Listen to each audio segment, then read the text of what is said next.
Movie के starting में एक आदमी देखने को मिलता है जिसका नाम जेक होता है, जो कि एक पॉड में होता है। वो पॉड एक स्पेस पॉड होता है जो स्पेस में ट्रैवल करता है, जहां वो आदमी 6 सालों से होता है। उसकी टांगे पैरालाइज्ड हो गई थी, लेकिन उसे ये समझ नहीं आया कि वहाँ वो क्या कर रहा है और किस लिए आया गया है। और फिर हमें कुछ पास्ट के सीन दिखाई देते हैं, जिससे हमें सारी की सारी स्टोरी अच्छे से समझ आ जाती है। फिर पता चलता है कि जेक का एक ट्विन ब्रदर भी था, जो कि एक बहुत अच्छा साइंटिस्ट था और उसका स्पेस में जाना एक उसका ड्रीम था और उसको न्यू थिंग्स डिस्कवर करना अच्छा लगता था। पर किसी वजह से उसकी किसी से लड़ाई हो गई और जिससे उसकी लड़ाई हो गई थी, उसने उन लोगों को पैसे खिलाकर उसको मरवा दिया। स्पेस में जाने के लिए नासा के बहुत पैसे लगे थे, इसलिए उसका भाई जेक नहीं चाहता था कि ये सारे पैसे खराब नहीं हो, तो उसने डिसाइड किया कि उसके भाई की जगह वो स्पेस में जाएगा। उसको स्पेस में किसी दूसरे प्लैनेट को देखने के लिए जाना होता है। वो स्पेस में जाने के लिए इसलिए तैयार होता है क्योंकि उसकी टांगे पैरालाइज्ड होती है और जो उसकी टांगों का इलाज था वो काफी कॉस्टली होता है। इसलिए उसने सोचा कि मैं जिस मिशन पर जा रहा हूँ, अगर उसमें कामयाब हो गया तो उसे बहुत पैसे अर्न कर सकता है, फिर वो उन पैसों से अपना ट्रीटमेंट करवा पाएगा। जेक की टांगे पैरालाइज्ड होती है, पर तो भी वो बहुत हार्ड वर्किंग होता है और वो बहुत ही ज्यादा स्ट्रॉन्ग भी होता है। उसको खुद पर बहुत विश्वास होता है कि वो ये काम कर लेगा। जिस प्लैनेट पर वो जा रहे होते हैं, उस प्लैनेट पर ऑक्सीजन नहीं होती है। जितने भी जने वहाँ जाने वाले होते हैं, वो फिर एक जगह पर इकट्ठा होते हैं, जहाँ वो अपने लीडर से मिलते हैं। फिर उनका लीडर उन सबको समझाने लगता है कि तुम लोगों को कैसे वहाँ का हालात फेस करना है और अगर किसी क्रिएचर का सामना होता भी है तो उसे किस तरह से बचना है। फिर उसे वहाँ एक आदमी मिलता है और इन दोनों की ट्रेनिंग 3 साल एक साथ हुई थी, तो ये दोनों एक दूसरे को बहुत अच्छे से जानते थे एंड दोनों में बहुत अच्छी जान पहचान भी थी। फिर वो आदमी जेक को उसका अवतार दिखाता है और उस अवतार में इंसानों के भी डीएनए थे और उन क्रिएचर्स के भी, जो उस प्लैनेट पे रहा करते थे। तभी वहाँ उस प्रोजेक्ट की लीडर आती है और सीधा उस प्रोजेक्ट के हेड के पास जाती है, जो कि एक बिजनेसमैन होता है और उसी ने ही प्रोजेक्ट स्टार्ट किया होता है। वो फिर उसके पास जाती है, उसे बोलती है कि तुम्हारा जेक को लाने का क्या मकसद था। फिर उस प्रोजेक्ट का हेड उसे बताता है कि जेक को यहाँ लाना कोई प्रॉब्लम की बात नहीं है और वो बहुत समझदार है। पर वो उससे पूछता है कि क्या तुम्हें पता है कि हम इस प्लैनेट पर क्यों जा रहे हैं। फिर वो हेड उसे एक बहुत कीमती स्टोन दिखाता है और बोलता है कि हम उस प्लैनेट पर ये स्टोन लेने जा रहे हैं। और वो उसे बताता है कि 1 किलो स्टोन 10 करोड़ का बिकता है, तो और उस स्टोन का 10 ग्राम 1 करोड़ का बिकेगा। और फिर वो उसको बोलता है कि चुपचाप जो हो रहा है उसे होने दो।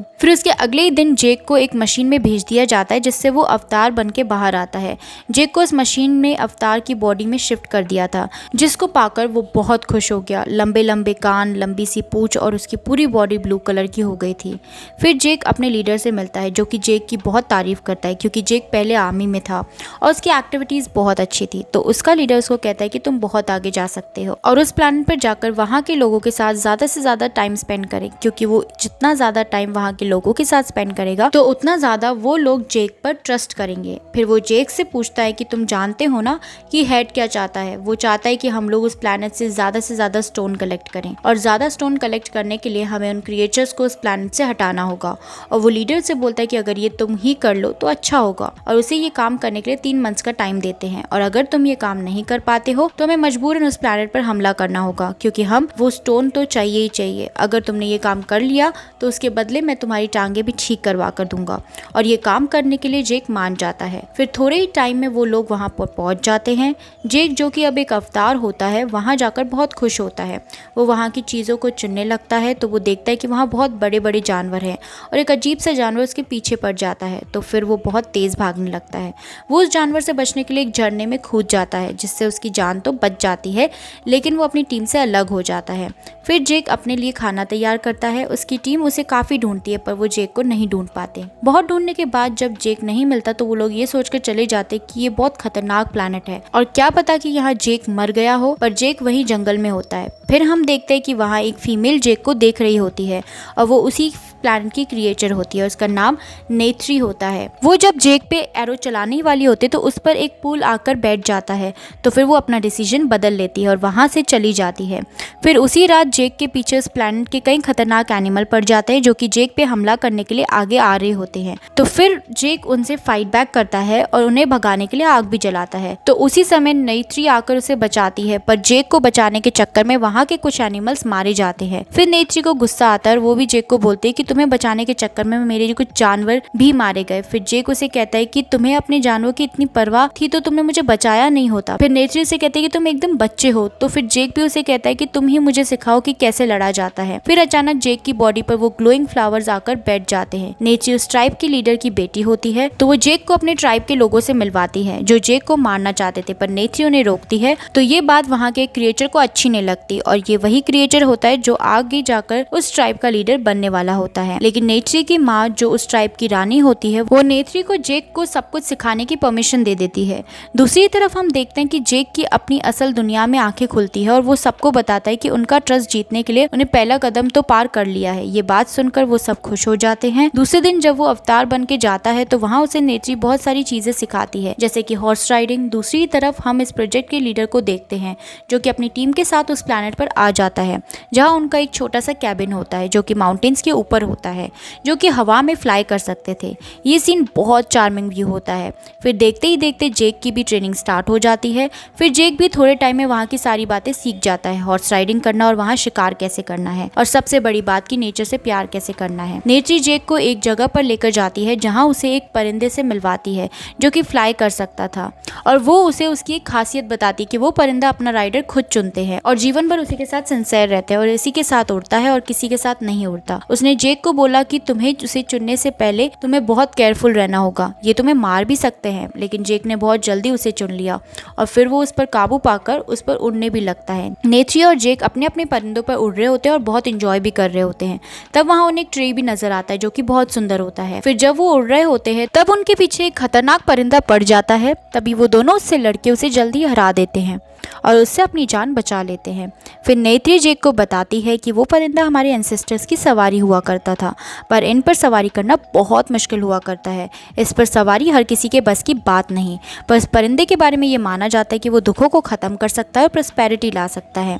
फिर देखते ही देखते जेक के वहाँ 3 मंथ्स ख़त्म हो जाता है, तो कर्नल उसे वापस बुलाता है। उसे कहता है कि जो काम मैंने तुम्हें कहा था वो तुम भूल रहे हो। तो फिर जेक कहता है कि मैं नहीं भूल रहा हूँ, बस कल उनका एक इवेंट है जिसमें मुझे वो सब लोग एक्सेप्ट कर लेंगे, तो मैं भी उनका एक हिस्सा बन जाऊंगा।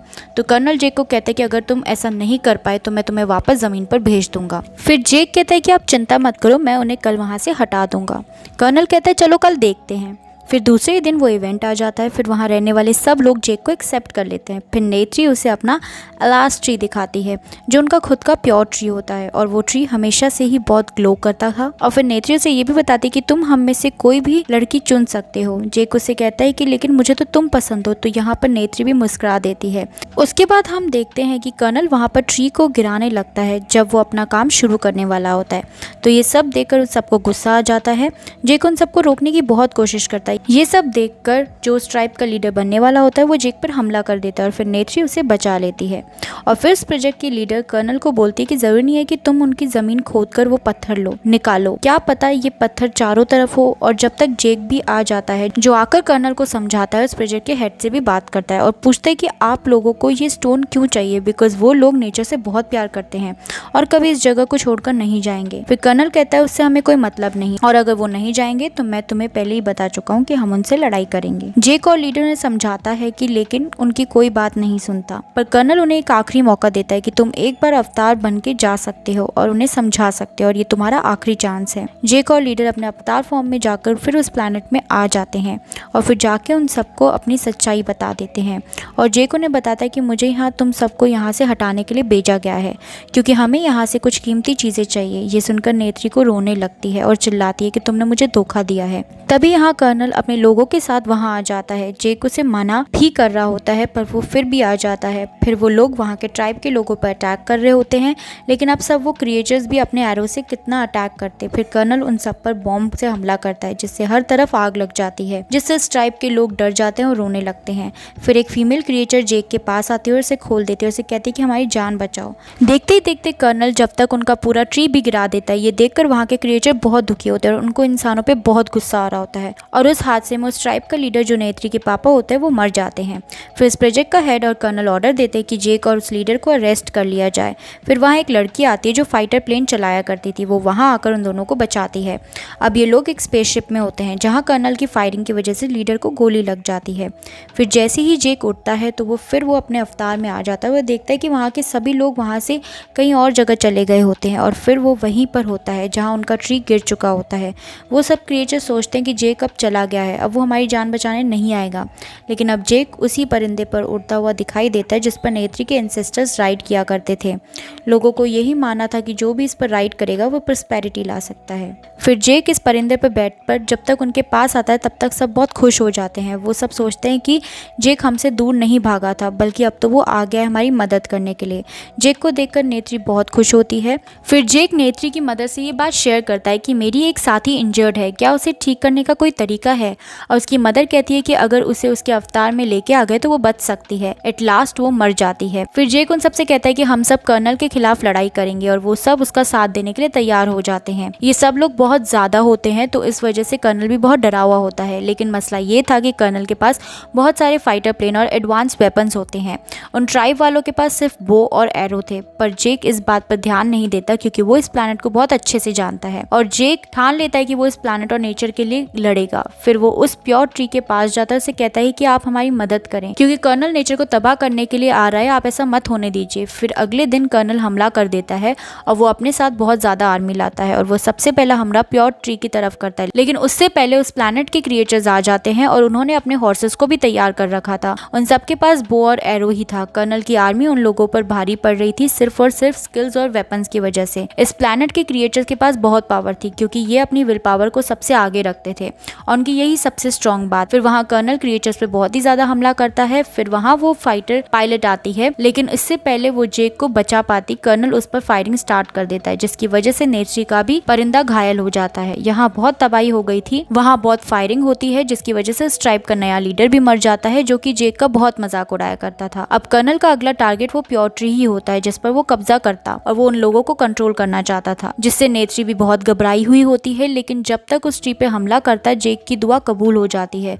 जो उसने प्योर ट्री के सामने की थी। तभी दूसरी तरफ से बहुत बड़े परिंदे आने लगते हैं जिन पे गोलियों का भी असर नहीं हो रहा होता और वो उन सब लोगों को मार देते हैं जिन्होंने वेपन्स पकड़े होते हैं। ये वेपन्स गिराने लगते हैं। वो जिस जहाज से एक्सप्लोजन करने वाले होते हैं उस पर जाकर हमला करते हैं, उसे गिरा देते हैं और वो जहाज तबाह हो जाता है और एक्सप्लोजन होने से भी बच जाता है। फिर जेक कर्नल के जहाज पे भी हमला करता है जिससे उसका जहाज भी तबाह हो जाता है और कर्नल अपने जहाज से कूद जाता है, जाके तो ट्रीज में गिरकर बच जाता है। लेकिन कर्नल को वो कैबिन दिख जाता है जिसमें जेक का ह्यूमन वर्जन होता है, पर वो अभी भी बेहोश था। कर्नल सोचता है कि अगर जेक को ही मार डाले तो उसका अवतार भी खत्म हो जाएगा। इससे पहले कि वहाँ नेत्री आ जाती है और कर्नल से बहुत लड़ती है, यहाँ पर वो कमजोर पड़ रही होती है। तभी यहाँ जेक आके कर्नल को अपने ह्यूमन वर्जन को मारने के लिए रोकता है। कर्नल फिर जेक की चोटी पकड़ लेता है और उसे हवा में उठा लेता है और उसे बहुत ब्लैकमेल करता है कि मैं तुम्हें मार दूंगा। तभी नेत्री वहाँ आके कर्नल पर अपना तीर चलाती है जो जाकर सीधा कर्नल को लगता है। कर्नल मारा जा चुका था। फिर जेक भी बेहोश हो जाता है क्योंकि उसे भी चोट आई थी। फिर वो अपने ह्यूमन वर्जन में कैबिन में वापस आता है, पर उसको सांस नहीं आ रही होती क्योंकि वहाँ पर ऑक्सीजन बहुत कम होती है। फिर यहाँ नेत्री आती है और उसे ऑक्सीजन मास्क लगाती है